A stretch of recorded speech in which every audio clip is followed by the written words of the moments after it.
Nih kalau anggota tubuh kita dirusak, bagaimana nih dendanya? Gisosnya dan dendanya bagaimana? Bagaimana? Paham dong? Qala al-musannifu wa tukmalu diyatun nafas fiqat ilyadan, dan menyempurnakan diyatun nafas, yaitu dia jiwa ya. Fiqat ilyadan, di dalam qat'il yadan, menghilangkan apa? Memutuskan kedua tangan. Warijlan, dan juga memutuskan kedua kaki. Wal anab, menghilangkan apa? Hidung. Wal udunain, menghilangkan dua telinga. Wal ainain, menghilangkan dua mata. Wal jufun, tahu nggak jufun apa? Hah? Jufun.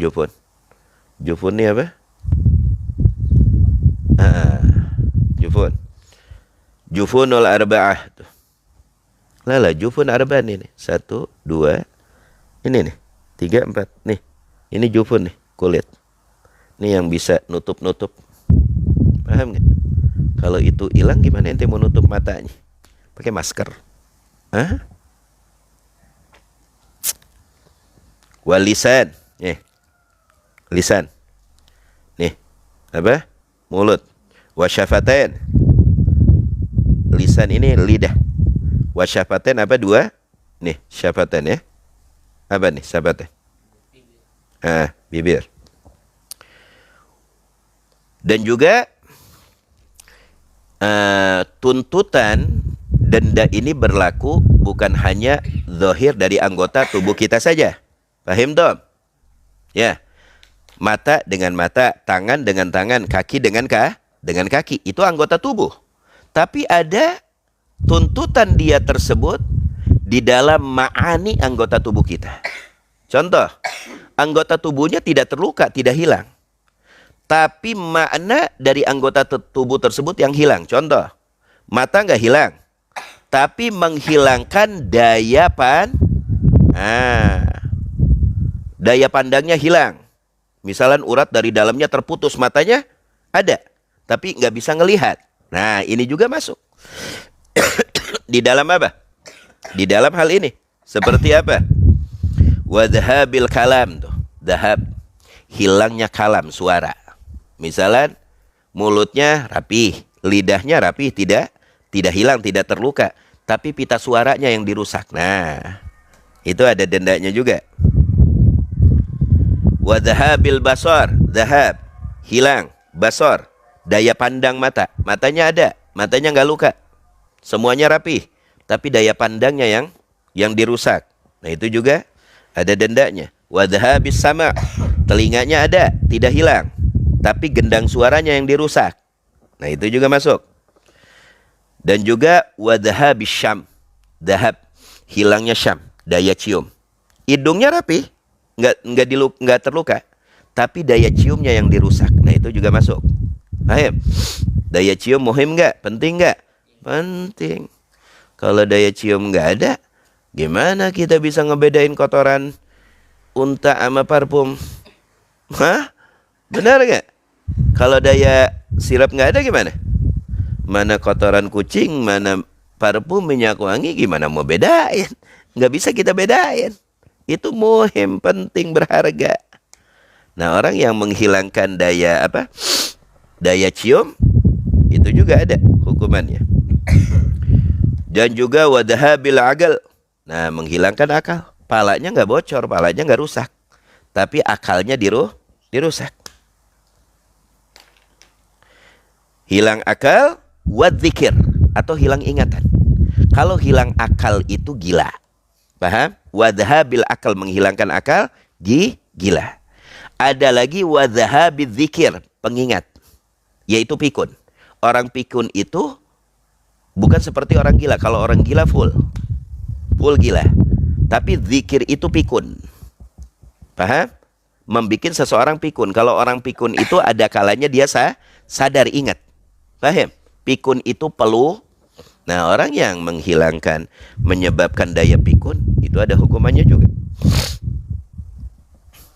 Wal unsayan fil mudhihah tuh. Maaf. Unsayan ya. uh, hagur rajul. Paham? Hagur rajul itu unsayan. Wasin, gigi. Paham? Jelas? Wafil mudihah, dan juga ini wafil mudihah. Tahu nggak fil mudihah apa? Luka yang apa? Menerobos sampai ke mana? Ke tulang. Kan itu penjelasan kita mudihah kemarin. Luka yang sampai kemana? Ke tulang. Ke tulang. Nah ini semua wasin dan juga gigi. Nah ini semua khamsun minal ibli. 5 dari unta. Paham? Jelas apa tidak? Nah ini semua dendanya berapa? Yang tadi disebutkan 5 unta. Wa fi kulli udwin. Nah, adapun anggota tubuh yang dirusak tapi emang sudah rusak dari awalnya. Nah, ini beda lagi. Ini semuanya hukuman ini 5 dari unta kalau anggota tubuhnya emang asalnya aktif. Jelas? Tapi kalau anggota tubuh emang pada dasarnya tidak aktif, contoh. Seseorang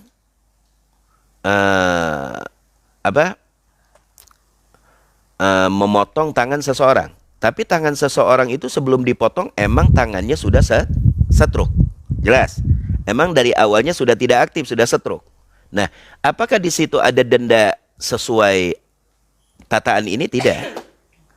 Kalau emang dasar anggota tubuh tersebut dari awalnya tidak aktif, lalu dihilangkan oleh seseorang, bagaimana hukumnya? Wa fi kulli udwin, dan setiap anggota tubuh la manfaata fihi, itu yang tidak ada manfaat fihi, di dalam anggota tubuh tersebut, hukumatun, itu ada hukuman yang ditentukan oleh qadhi.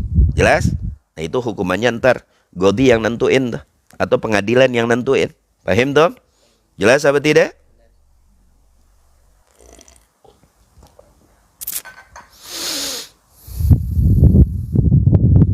Paham toh?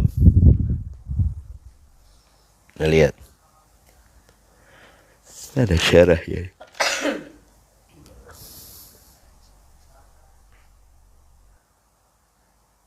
Bisa dipahami? Bisa dipahami apa tidak? Nah itu diatun nafas. Qala al-musannif, nah adapun diatul abad wal janin. Tuh. Kalau denda seorang hamba sahaya. Seseorang membunuh hamba sahaya. Siapa hamba sahaya? Yang dimiliki oleh sayyidnya. Yang bisa belikan. Dan pula bisa dimerdekakan. Paham? Atau janin. Tahu nggak janin apa? Bayi yang masih berada di dalam rahim seorang ibu. Nah bagaimana nih dendanya, lihat. Qala al-musannif, berkata pengarang kitab ini, wadiyatul abdi qimatuhu. Tuh. Adapun dia, denda seorang hamba sahaya, qimatuhu, harganya. Oke? Lihat, hamba sahaya ini kalau dijual, harganya tahun ini berapa? Oh misalnya harganya tahun ini 1M, yaitu dendanya 1M. Sesuai pasaran. Jelas apa tidak? Kalau hamba dendanya qimatuhu, harganya. Berapa nih harga kalau dijual itu budaknya? Kalau orang beli di tahun sekarang di berapa? Oh 1M ya 1M. Gitu. Nah, bagaimana dengan janin? Bayi yang masih berada di dalam rahim siapa? Ibunya. Wadiyatul janini al-khur. Ingat. Adapun denda janin, bayi yang masih berada di dalam rahim seorang ibu, dengan syarat bayi dan ibunya itu khur, merdeka.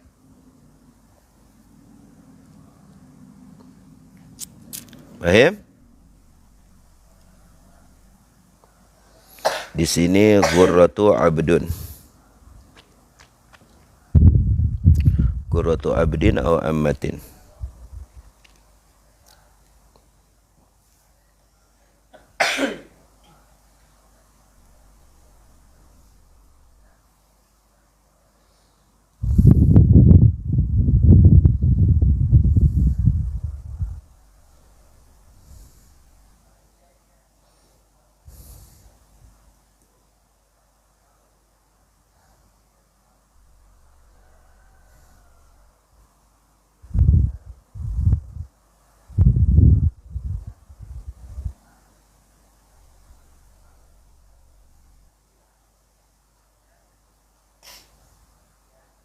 Nah, wadiyatul janin, adapun dia denda bagi janin ya, anak yang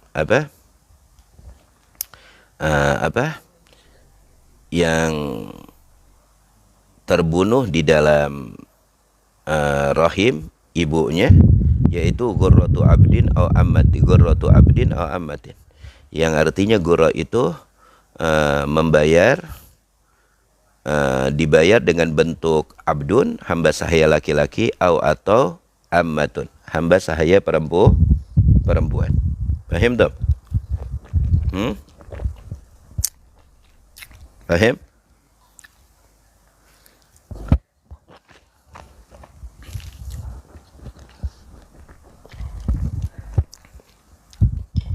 Nah ini ntar syarahnya kita baca di waktu yang akan datang. Besok ini dua syarah ini ya. Penjelasan tentang apa? Diatul nafas, paham tak? Diatul janin, ntar gurrah ini kita bahas lagi. Paham? Jelas? Ntar kita bahas lagi. Setelahnya apa? Faslul ghasamah, menerangkan tentang sumpah. Kalau orang bersumpah kada gimana hukumnya? Orang menuduh seseorang, ntar ada hukumnya. Jangan asal tuduh langsung percaya, enak aja. Hah?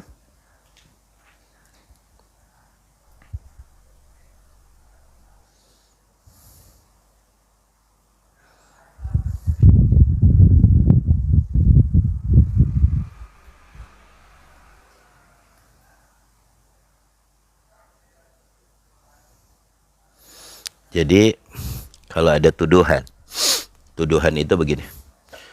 Kalau seseorang menemukan mayit yang terdampar, mayit sudah terbunuh, paham? Mayit ini sudah terbunuh.